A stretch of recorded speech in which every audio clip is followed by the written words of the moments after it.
Connais-tu la différence entre l'index glycémique et la charge glycémique?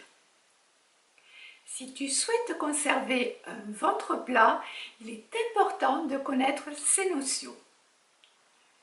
Les notions d'index glycémique et de charge glycémique s'intègrent parfaitement dans une alimentation ayurvédique. Elles permettent de mieux gérer son appétence pour le sucré, de maintenir un état de forme constant et, en préventif, d'avoir une santé parfaite.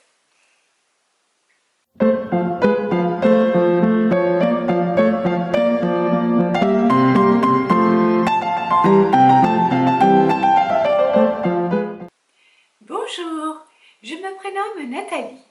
Sur cette chaîne, je t'accompagne vers un nouveau mode alimentaire qui est l'Ayurveda, le mieux-être et surtout une santé parfaite.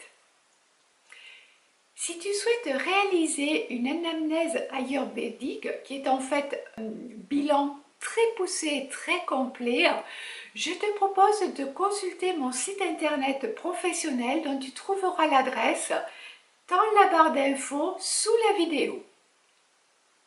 Je souhaite également te remercier pour tous les encouragements que j'ai reçus lors de la première vidéo publiée sur cette nouvelle thématique qui est l'index glycémique bas. Je constate que toi aussi, tu pensais que l'alimentation IGBA était un phénomène de mode, alors que pas du tout. C'est une nutrition qui permet de mieux gérer son appétence pour le sucre et surtout d'être en forme tout le long de la journée. Avant d'aller plus loin, je t'invite à liker la vidéo, t'abonner à la chaîne si ce n'est déjà fait et n'hésite pas également à partager sur les réseaux sociaux cette vidéo. Pour les nouveaux, ces actions sont essentielles car elles permettent à l'algorithme de YouTube de reconnaître la chaîne, sa qualité et m'incitent également à continuer à te proposer du contenu gratuit. Allez, maintenant, place au sucre. La notion d'index glycémique est apparue au début des années 80. Le terme IG, index glycémique ou indice glycémique signifie la même chose. Ces trois termes ont remplacé la notion de sucre rapide et sucre lent qui est pour le coup devenue obsolète. La glycémie est le taux de sucre dans le sang. L'index glycémique d'un aliment et sa rapidité d'impact sur la montée de la glycémie dans le sang après son absorption. L'index glycémique impacte l'insuline qui est l'hormone qui permet de diminuer la glycémie et qui est également l'une des hormones de stockage du gras. Certains aliments vont provoquer un pic de glycémie très rapide alors que d'autres vont provoquer ce pic mais beaucoup plus lentement et beaucoup moins intensément. Il est important de maîtriser sa glycémie pour conserver un ventre plat, être en meilleure forme après un repas et surtout préserver son capital santé. Pour t'aider dans cette démarche, j'ai créé spécialement pour toi un guide avec tous les indices glycémiques. Tu retrouveras les informations dans la barre d'informations sous la vidéo. On prend comme référence le glucose qui a un index glycémique de 100. Dans le guide, tu vas retrouver 4 listes. Une première liste qui est la liste verte avec les aliments à index glycémique très bas, c'est-à-dire inférieur à 20.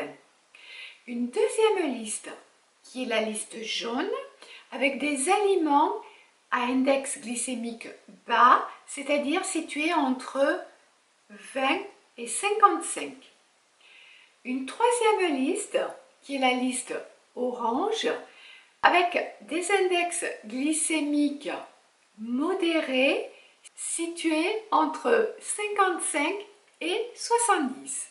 Et la dernière, c'est la liste rouge, donc les aliments avec les index glycémiques élevés qui sont situés au-delà de 70. En consultant les aliments de ces différentes listes, tu découvriras à côté de certains aliments une notification. L'astérix précise les aliments qui sont à index glycémique bas, mais qui ne sont pas santé. Essentiellement des aliments qui vont contenir des édulcorants.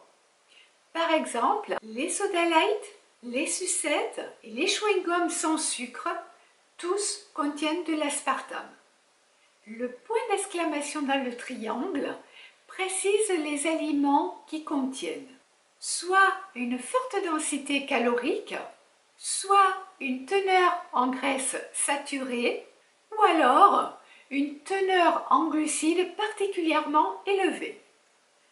Dans la liste IGBA, on retrouve le foie gras, les fromages et les oléagineux.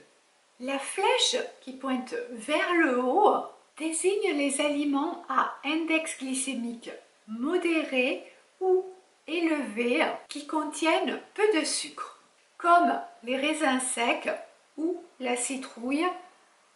On est bientôt en plein dedans. Aujourd'hui, les scientifiques apportent une nuance à l'index glycémique avec la charge glycémique.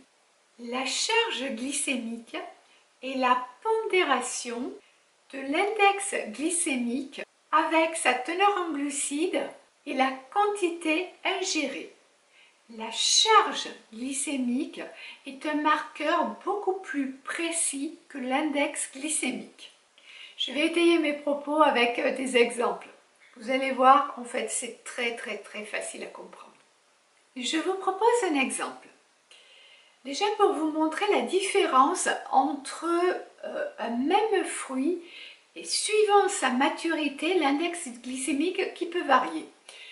La banane, une banane qui est moyennement mûre a un index glycémique de 52. Une banane qui est mûre a un index glycémique de 65. Donc je vais garder la banane mûre pour vous proposer le calcul de la charge glycémique. La banane mûre pèse 120 grammes et il y a 23 grammes de glucides pour une portion de 100 grammes. Alors, dans un premier temps, on va calculer la quantité de glucides dans la banane. Donc, l'index glycémique de la banane mûre est de 65. On multiplie par 23, qui est le nombre de grammes dans une portion de 100 grammes, et on divise le tout par 100. On obtient 27,6 grammes. Ce chiffre est le nombre de glucides contenus dans la banane mûre de 120 grammes.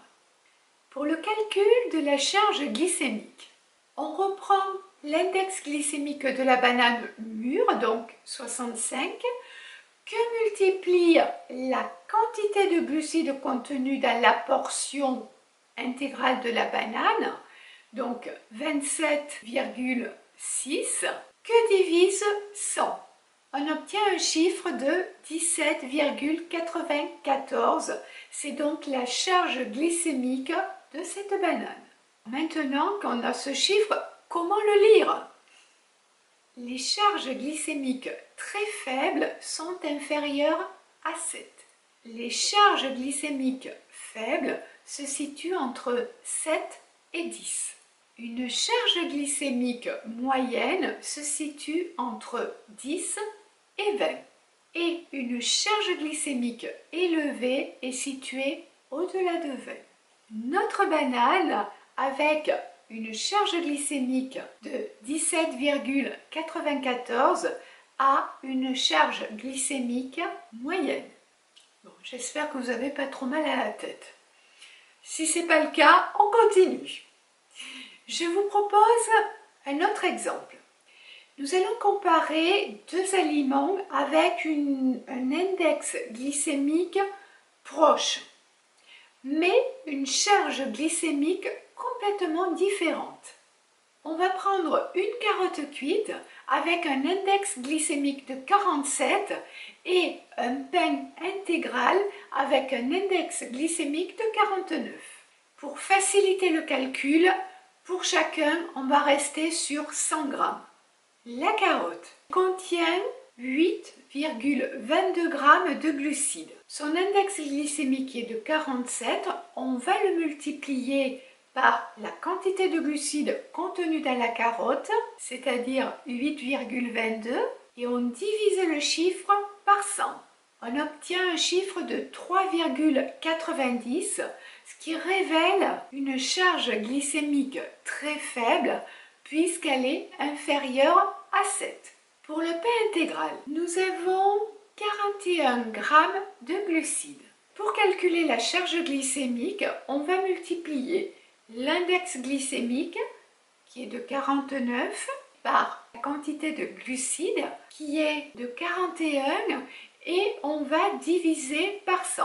On obtient un chiffre de 20,09. Cette charge glycémique est supérieure à 20, donc on va la classifier comme charge glycémique modérée. Comme vous pouvez le constater avec ces deux exemples, à index glycémique pratiquement égal, mais avec une quantité de glucides différente à l'intérieur de chacun de ces aliments, on a des répercussions sur la charge glycémique qui est complètement différente. Concernant le taux de glucides, je vous ai notifié certaines ressources dans le guide pour calculer facilement la charge glycémique des différents aliments. Cet exemple démontre que la notion de charge glycémique précise la qualité de l'index glycémique. Sachant que pour un même aliment, le mode de cuisson va modifier son index et sa charge glycémique. La cuisson augmente la biodisponibilité des sucres. J'y reviendrai plus longuement dans une prochaine vidéo. Dans tous les cas, d'un point de vue ayurvédique, je te recommande la cuisson à la vapeur, soit avec des cuits-vapeurs en bambou, soit éventuellement avec le vitaliseur de Mario. D'autre part, le froid modifie l'index et la charge glycémique. Et à la cuisson, l'index glycémique ne remonte pas. C'est un des rares avantages des surgelés. Je me suis expliquée sur les surgelés dans ma vidéo budget. Je vous mets le lien dans la barre d'infos et également vous trouverez un autre lien en cliquant sur le i à droite de cette même vidéo. D'un point de vue ayurvédique, on n'abuse pas des surgelés parce qu'ils ont quand même une action tamasique. Donc ils vont apporter beaucoup de lourdeur, d'inertie, une énergie vraiment qui va tirer vers le bas. Il est préférable de les consommer ponctuellement ou alors en apportant beaucoup de sattva pour relever, pour contrebalancer cette énergie. Pour limiter la charge glycémique de ton repas, tu dois consommer les aliments dans le bon ordre. En premier, légumes crudités, ensuite les protéines et les lipides, et pour terminer, les glucides. J'ai développé ce point dans la vidéo sur le livre Glucose Révolution, dont tu trouveras également la référence en cliquant sur le i en haut à droite de cette vidéo ou dans la barre d'informations. Pour rappel, j'ai créé un guide spécialement pour toi avec les index glycémiques, les charges glycémiques de certains aliments et dans tous les cas le calcul. Et également, tu trouveras toutes les astuces pour faire baisser ton taux de glycémie. Le lien est situé en déroulant la barre d'information. J'espère sincèrement que cette vidéo t'apporte des éclaircissements sur les notions d'index glycémique et de charge glycémique. Je prépare de nouvelles vidéos sur la thématique IGBA. Aussi, n'hésite pas à me dire les sujets que tu aimerais que j'approfondisse. En attendant de te lire, je te souhaite à toi ainsi que la communauté des gens heureux une très belle, très lumineuse et très joyeuse journée et je te dis à très vite.